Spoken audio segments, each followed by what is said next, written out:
morning and welcome to Amplify's first webinar, actually. And it's very nice to finally press the start event button and kick off. And we are, just for information's sake, we are recording this and we're also transcribing it, but we will share the recording for later, and we will probably also use the recording just for those of you who are listening in. And we're still open for questions if there's anything going on. And the structure of this little session is not a full hour. We're running give and take 30 minutes. And even though I know Erik can go on if he is allowed, he has been given 30 minutes to try and keep to the shape and form. And then possibility for Q&A or discussions, but we will end well within the hour, which has been booked in the meeting invite. So other than that, there is a Q&A. You can ask questions there, and we also can take others. And then I think more or less we are ready. So my name is Daniel. For those who haven't seen us before, I am partner at Amplify and have been here together with Erik since we started the company earlier this year. We've been working together for some 6-7 years, building Simplify, and I'm practically just the host today, setting this up, pressing the start event meeting, and helping out on the Q&A. And our speaker today will be Erik, and Erik on the left is Erik Long, also partner here at Amplify, former founder and CPO and product visionary for Simplify, and the guy who leads what we do within AI adoption at Amplify. Just before we kick off the topic, Amplify, small boutique kind of consultancy here in Oslo based. We're 4 colleagues, former the founding team of Simplify, working to help companies figure out AI, both from go-to-market, compliance, product and product strategy, and also tech and security. And within that space, the whole AI adoption team is something which is close to our hearts, and why we thought it was perfectly natural, actually, for us to kick off that as the first topic, and that is within Erik's domain. So, okay, I think without further ado, 3 past time, I'll give it off to Erik. Thank you, Daniel. Hi, everyone. My name is Erik Lund. As Daniel said, I'm the partner of Amplify, and AI adoption is something that is very center of my competence and what I am most passionate about. So in today's webinar, we will be talking a little bit about AI adoption strategy, how to use AI to unlock the business potential. The agenda points, we will be talking about how AI adoption, no matter how center it is in everyone's mouth, in the topic of it's a hot topic, trendy topic, but it's nothing new. And I will explain why. Then we will touch upon the different AI maturity levels, which is a very crucial part to identify before implementing the different initiatives for the AI adoption. Then last but not least, we will also go through the common pitfalls, what to steer away from, as well as a checklist of what to implement and what to do for you to keep. So a little bit about us, very briefly. We were a bunch of guys who have solid, long-lasting experience on AI automation and business strategy through our time in our respective career, each of us, as well as the company Simplify, which we have founded in 2017. We did AI automation when people are still trying to figure out the ABCs of it. So you don't find that many people running around which have actually built, sold, delivered, and realized value using AI and automation. So the main topic, the main message I would like to deliver today is to make sure everyone understands that AI adoption is not a project. It's not a one-time job, but it is an operational philosophy that it needs to be embedded in the mind of every business leaders. In order to be able to transform, to truly leverage on the value, we don't just implement a few projects, tools to help the employees, but it needs to change the way people think, the way people make decisions, what to go to or where to go to, should there be any questions or issues and such. So as I mentioned, AI adoption, no matter how trendy it is nothing new. And one of the things that I've been doing, people usually call me the product visionaries, but the ironic thing is that whenever I face a question or a situation where I need guidance, I tend to look to the past. The reason is probably everyone has heard of the term that history always repeats itself as long as it is human who is running it. And it is very true. We can say the same about politically, about warfares, about the forming and the dissolving of countries, and definitely last but not least on the business history as well as technology. And what I've actually taken the time to dig with the help of AI, of course, is to map, to project the AI adoption, the AI trend into the past and look for similarities. Where in the history of technology or of mankind have we faced such a tremendous large scale impact of something new that would change the way people work and people live forever? Interesting enough, actually, I found one, and I'll talk about that today. And like that previous transformation, the adoption of AI is going to be happening in stages, and it's going to bring tremendous value to businesses. And all we have to do is to look at where we are today, projecting it to the past, and look for the challenges that lies ahead of us and how did people get around that last time. And that should give us a very nice indication of what we need to do going forward. Yes. So last, if I were to say, the adoption of technology, it's constant. There's large and small technologies is been adopted by humankind. You know, going as early as using bronze, metal, silver, going into the machines, and then now going into the silicon, the chips, the computers.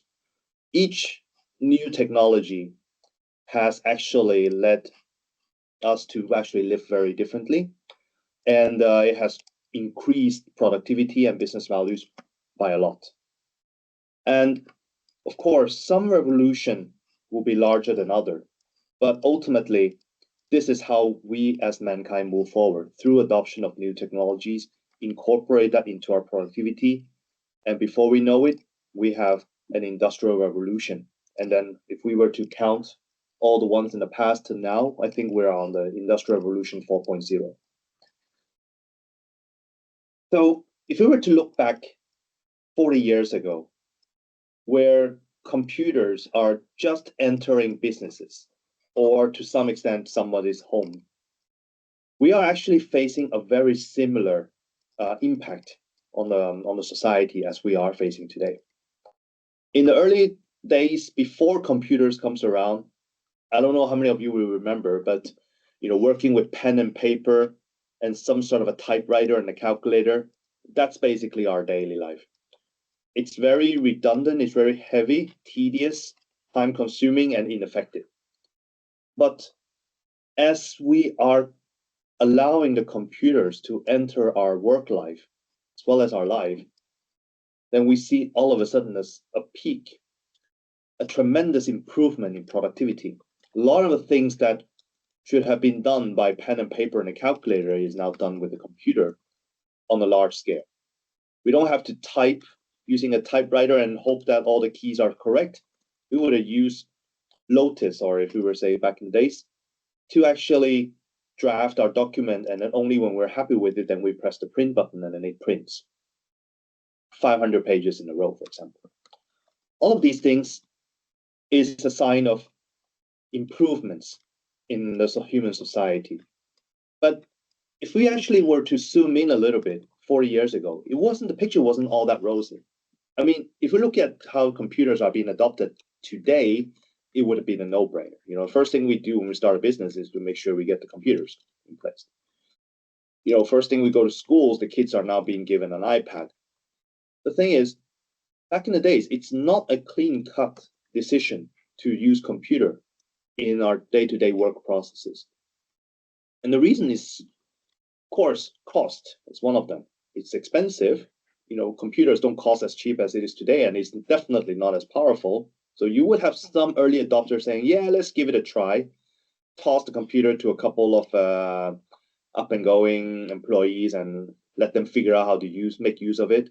Whereas the rest of them is crossing their arms and wait for the fiasco to happen. And then, of course, at the C-suite, at the executive, they start grinding their business case. Okay, each computer costs $1,000, which is about 10,000-20,000 kroner.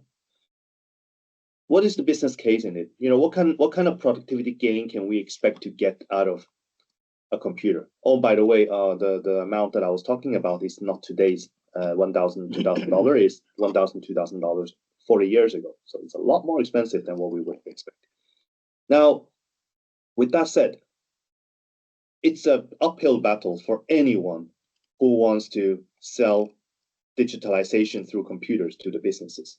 Let's say, last but not least, it's not just that you buy the computer and then everything is happily ever after. You need software. Software needs maintenance. Computer needs maintenance. And that cost is another hurdle for people to just make use of computer in their work day to day. I mean, we don't have that many computer technicians back in the days. We definitely don't have that many software engineers back in the days. So it's not easy. So if we were to summarize and compare a little bit about how PC adoption is compared to today's AI adoption, we hear very similar narrative. So for Simplify, in the early days of Simplify, we were trying to elaborate how AI is going to change the way for the business for the better, how much more efficiency they can gain. But it wasn't like a no-brainer like it is with computer now. So we are often met with the initial skepticism. Do we really need AI? Like, why would every employee need a computer? Shouldn't we just use one computer and then serve the whole company? These are questions that seems ridiculous today, but it was asked back in the days. And definitely the big one, the elephant in the room that we cannot ignore is the fear of job loss. Today we're talking about AI as if it was the big bad thing that is going to come and take away my job. I mean, even now, me as an engineer was to think that AI would never take my job, and then even now we have Lovable, Data Button, and these AI programmers out there, right? So back in the days, clerical work, people who have been making a living for 20, 30 years, being extremely efficient on a typewriter, no longer has an advantage. And they are easily automated with a Lotus or later by Microsoft Word. Now, we are facing very similar situations. There's only a handful of jobs that I can count that won't be impacted by AI whatsoever. So it's definitely something to be thinking about. And of course, when it comes to how to apply the new technology, people don't just jump in and say, hey, get me one computer for everyone. It never happened like that. Back in the days, people acquire PCs.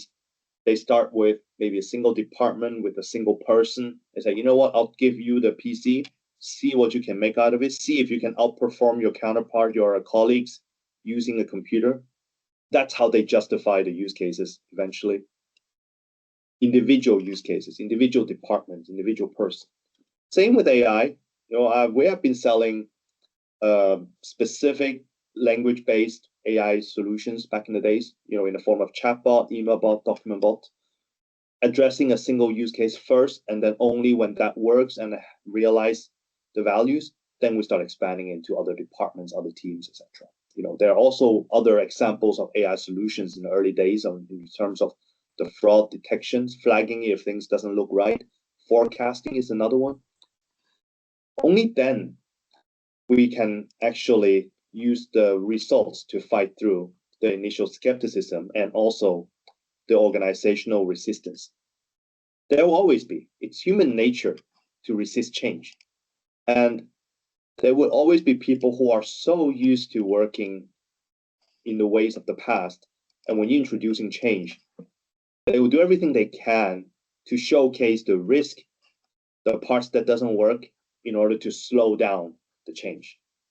PC adoption it was all over the place. People were just against computers. And today, we also have the same. And it's a task that we just have to get through in order to make sure that data adoption goes on smoothly. And in later of today's presentation, I will talk about a few of the tips on how to address these issues. And last but not least, skills gap. We just don't have enough AI personnel today to address the need for every organization for AI adoption, which is why organizations like Amplify comes in handy, is because we would be able to divide our competence between many clients who have a similar need. But if we were to look back 40 years ago, it is the same with the PC adoption. It wasn't all of a sudden when computer come along, and mind programming is not as what it is today. You know, we were in the day of the punching cards. So before the PC come along, it's very troublesome to build a new software. And if software needs maintenance, computers were not built as mature as we are today, so they break down a bit more often. You know, something as simple as a bug crawled itself to the circuit board would have caused the PC to break down, which is exactly why we call computer problem bugs in today's language. So not having enough personnel would also makes it very difficult for a company, even though they would like to try using a PC. They just don't have the means to get the skills personnel to ensure that it runs smoothly on a day-to-day basis. So lots of similarities. What we see is that this is something that we can learn a lot from our past in order to project what we need to do ahead of us to ensure that we have successful AI adoption. So where do we start? Well, the short answer is it depends on where you are. Where are you at this moment in your organization? How mature you are to receive AI and using AI to transform your operation. Now, we've divided the different levels of AI maturity in 5 categories, starting with the basis of the simple awareness of AI as a technology to the top of a truly AI native organization that lives and breathes AI. Now, objectively speaking, you can almost count, maybe you can't count how many companies there are in the transformational stage. It's so new that we expect this is something of the future, but I won't be surprised if there's already companies that are building, that is founding today using that as their approach. But we would expect most of the companies out there are in the second, third, and the fourth layer, and maybe with a few laggers on the aware stage, but that's basically about it. So if we're talking about the first layer, the aware, the mentality that we often hear, the narrative is, we hear about AI, but we just don't know how it matters to us. There will always be people, business owners included, C executives included, believing that they will be the last of the organization to be impacted by AI. Such organizations have little to few understandings of AI. There are no formal projects, no strategy. Maybe within the organization, you have a few enthusiasts that are trying things here and there, but it's definitely not coordinated, and there is no strategies around how to make use of it. Now, as I said, the number of companies in these categories are shrinking. Eventually, AI is going to be hot enough that it's going to push companies in this category to start thinking, okay, maybe it is not relevant to us, but we still need to figure out what if that day happens that our competitors starting to make use of it. How would that affect us? So we'll stimulate some thinking and some strategies around that would prompt them to do something. And as soon as they start doing something, they're moving into the experimental stage. You know, okay, let's try. Let's see where it is easy to implement something so that we can use that project to gather some experience maybe. It's been seen as a tool. You have some POCs. Maybe the mandate has been passed on. You guys are free to explore, find something, do something. But still is every department for themselves. There is no standard. Each project is done differently. And if it works, if it not, doesn't really matter. It's just a tool. It's just experiment. And if it doesn't, it gives us all the ammunition to say, you know what, it doesn't work, so let's just park it and move on. But for the ones who actually approach this with a little bit more of a strategic long-term mindset, they would have done a little bit more than just simply trying. They will look for ways to make AI to become part of how they do business. They would actually implement solutions with long-term usage as their mindset. It will be scalable, it will be robust in production systems. They will need to think about governance. They will probably need a task force, a center of excellence to drive that going forward. And the leaders are not just looking for explorations, but they are actually saying, hey, you know what, guys, we need to do this. This is the future. And they will charge somebody running the center of excellence, and that person will be connected with the C executive to understand the business strategy and align the business strategy with the new technology. And they will, of course, they're not just diving head in, they would also be thinking about the risk and the organizational change. Because once again, without the organizational in place, without them being aligned, it's an uphill battle everywhere. But that's just the beginning. Because what happens then if after all of the teams and departments have starting to use AI to reduce, to be more efficient, to generate more values, then you're no longer basically being just a company that you were, but you might have slingshot yourself to be a market leader through the use of AI. The next thing you know, even though you are in logistics, in the bank, insurance, or shipping, whatever that might be, you're not just a company, a competitor, a competitive vendor in that category, in that industry, but AI has becoming your core strategic asset. You might actually end up seeing that it opens up a lot more opportunities than what your business were yesterday. It's going to be fully embedded into your business process. You will start using AI to at least showcase the different options when facing key business decisions. Employees are being trained as soon as they arrive in a company to work in the way of AI. And this is not just something that is going to be far away, but we're already seeing that some of the up and going company, and definitely the new companies, this is how they're running the business. So imagine that you are a small accounting firm of 10 people still using accounting software with people manually punching in information from the receipts, or maybe using some sort of document processing to process the receipts, versus a company that is a one person that is employing AI agents to do all of these works. You will save your 90% of your staffing cost, spend that on AI, improving itself over time.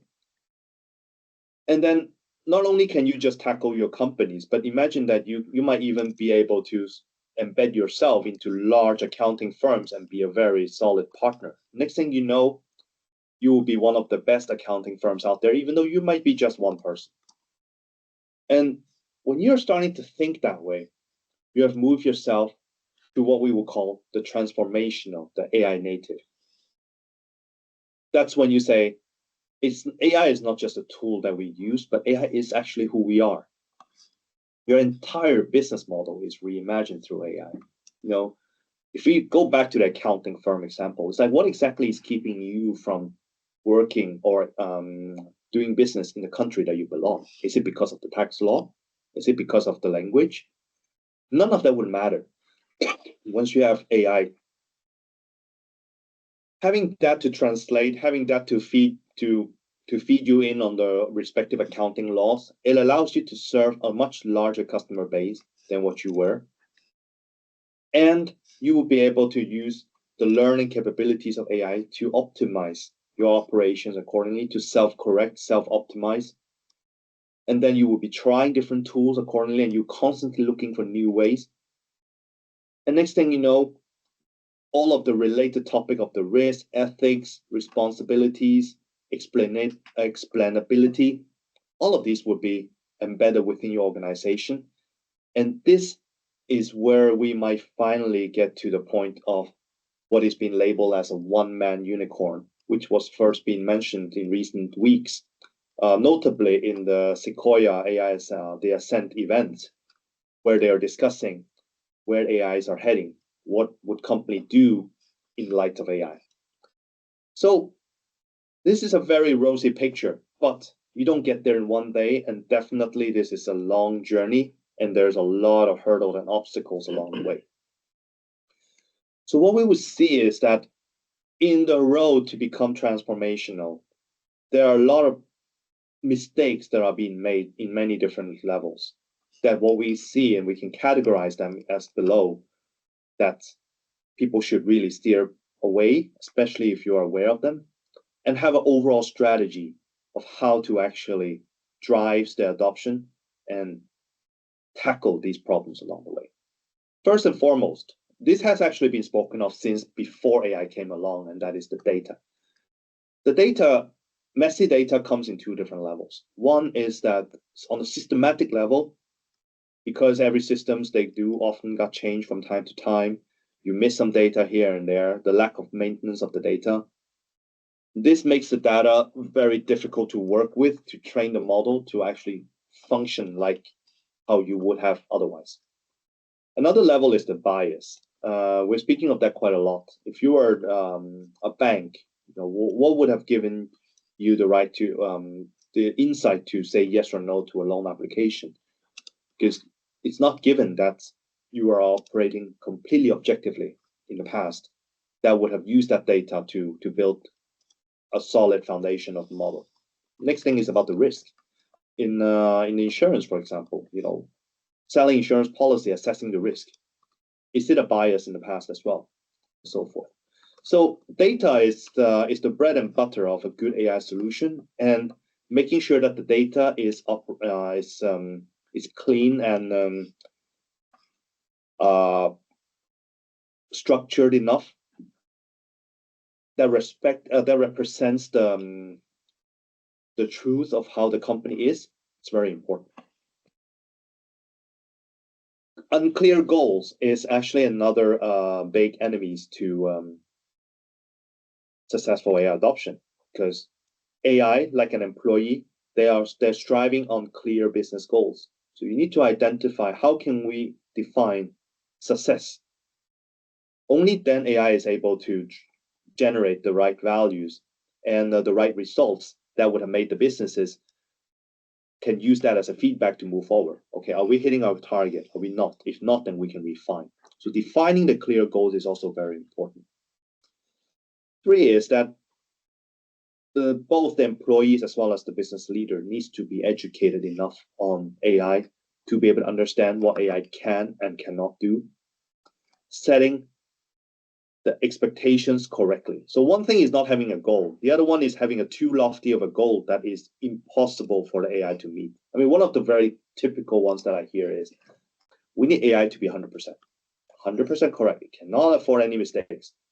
But we're living in a world of humans, and we know for a fact that human makes mistakes, no matter how many checks you have. I mean, this is why we hear stories on the front page of newspaper or financial newspapers of mistakes that has happened by key personnel that has caused millions, if not billions, of damage. So knowing that, defining a goal, a realistic goal, is one of the ways that we can ensure that AI is generating the value, and also is to build up the positivity within the organization that it works. Now, having all of these in place, having infrastructure is also very important, because AI is a more powerful tool than just regular computer softwares. And if the data as well as the operation is not being guarded correctly, the damage is also going to be in the same magnitude. So thinking about AI in terms of the data governance, information security, how to ensure that it is having the right mechanism to correct itself. These are all important discussions that needs to be having with the CIO and the CTO. And the last 2 is about people. So I mentioned multiple times that one of the largest hurdles to a successful AI transformation adoption is internal resistance. It starts off with initial skepticism to anything that is new. Nobody wants to change unless there is a reason to. And you would be able to get through that maybe by education, but then it's a completely different discussions if we're facing people who are fear of losing their jobs. Because yeah, I don't mind using a new tool here and there as long as I still have a job tomorrow. But if their job is at risk, mind me that they will do everything they can to stop this. This was summarized very nicely in this movie called Moneyball, when John Henry towards the end was saying, the first guy through the wall is always bloody. And it's not about the technology or the way they're doing things, but what it matters is their job and their livelihood. Whenever that happens, people go crazy. And this is what we have here. So always keep that in mind of how to manage the expectation of the organization. Maybe it's not always the way to lay off massively of the people, but use them to grow their operation, use them on something that is more value generating. There's many ways to deal with that. And on the other hand of the personnel issue is you need the people with the right skill sets. Initially, you just don't have enough people internally knowing AI. But what you are able to do is that you can groom them, educate them, allow them to participate in some of the projects so that they can gain the experience. What we actually have noticed is that when we were delivering AI solutions from the time of Simplify, we see that the person who sits as our counterparts, who actually are feeding the AI solutions with their skill sets, their career just taking a leap. They are usually the go-to person whenever there is something going on with the solution. And next thing you know, they have established themselves into a very critical and core position that makes their job security more safe than ever. So expand that into multiple area, every parts possible within the organization. And that's when you start having a team that are not just burning for the AI as a technology, but they also have bundled their livelihood with the skill set. And that's when you have an ever improving organization. So to round up, how do we steer away the pitfalls? How do we ensure successful adoption? I would say it has to start with the mindset. A lot of people, they approach AI as in, oh, it's a new technology. Let's toss in the tech guys and hope for the best. That's not how it works. And we need to start with the mindset, and the mindset starts from the top. We need to educate them. We need to paint them a picture. How is your organization going to look like after all of this is done? And it's not a project. As I said, it's a philosophy. Once you have changed everyone's mindset of how to do things, where AI is your go-to, the organization will look very different. Be ready for that. Educate so that the employees, the organization is ready for that. You need to redesign your processes because with the tool coming in, you won't work the same way. The expectation of how long time something takes would also change. If I were to ask somebody, how long does it take to make a webinar like what I have today? We said probably a week or two, prepare, bouncing ideas, designing, refining, and such. And you probably need 2 to 3 people jamming heads in order to get that done. In the world of AI, including this webinar, I can say it's only a small fraction of it. You don't need 2, 3 people.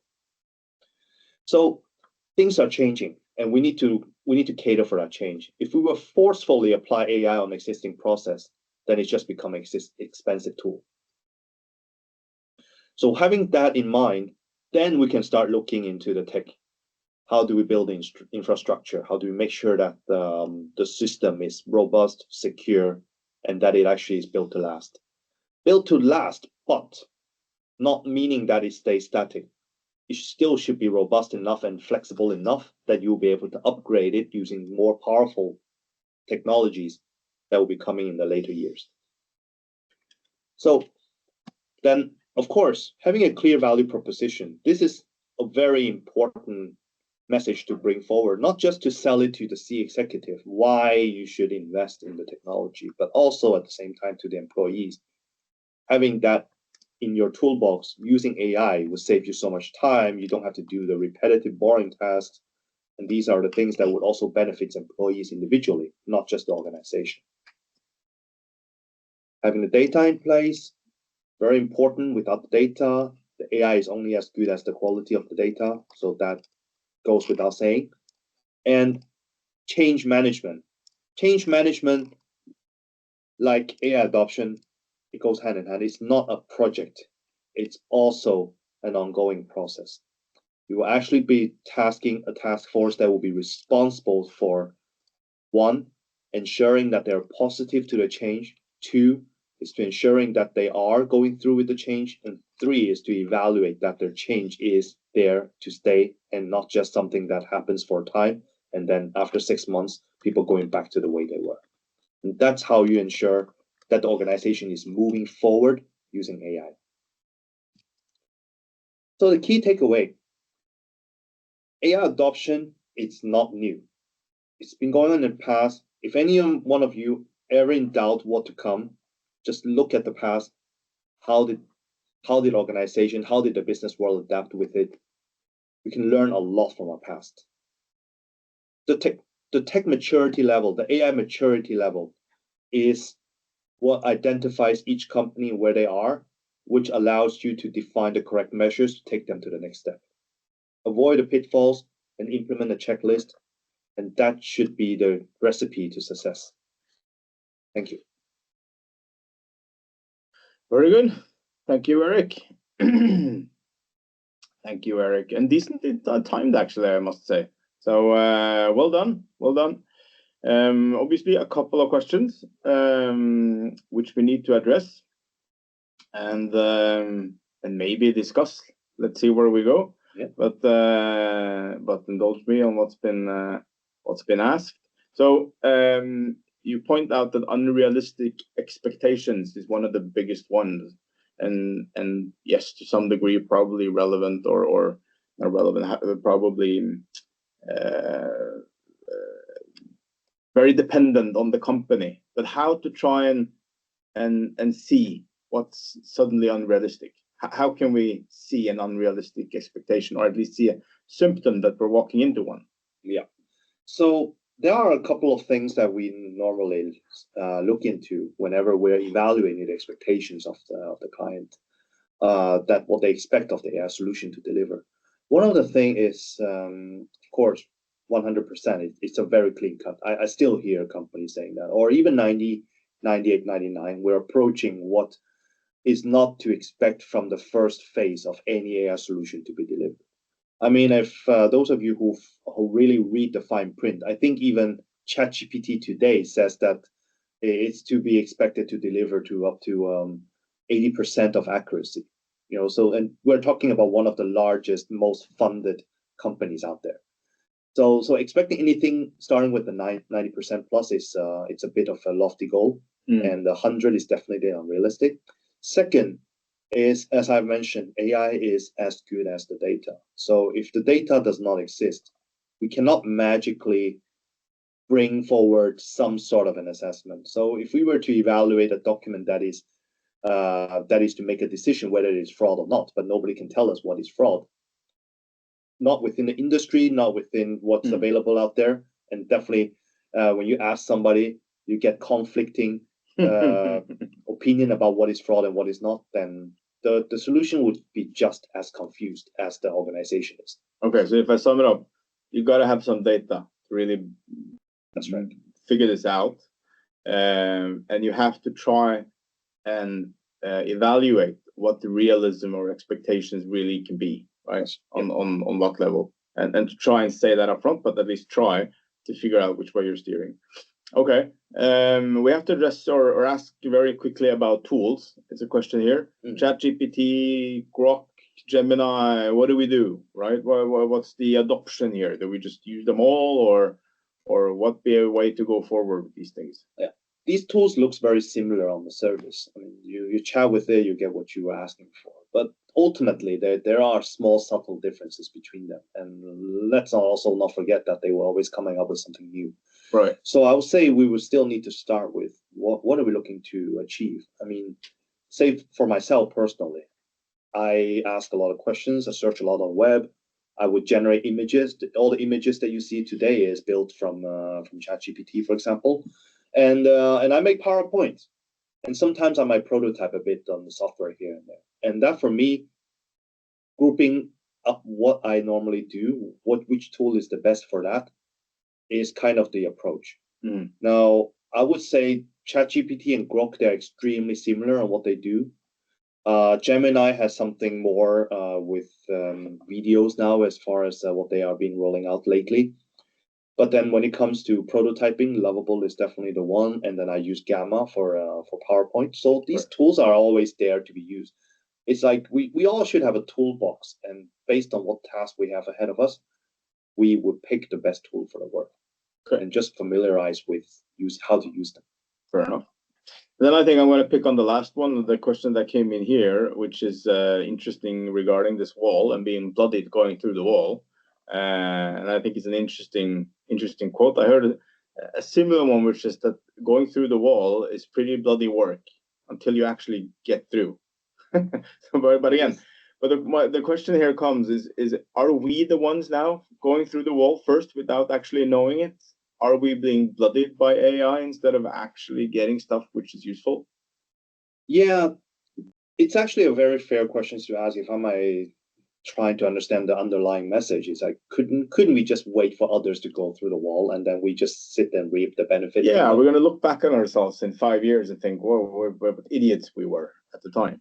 Very much so, but this is how change happens. Somebody needs to be first, right?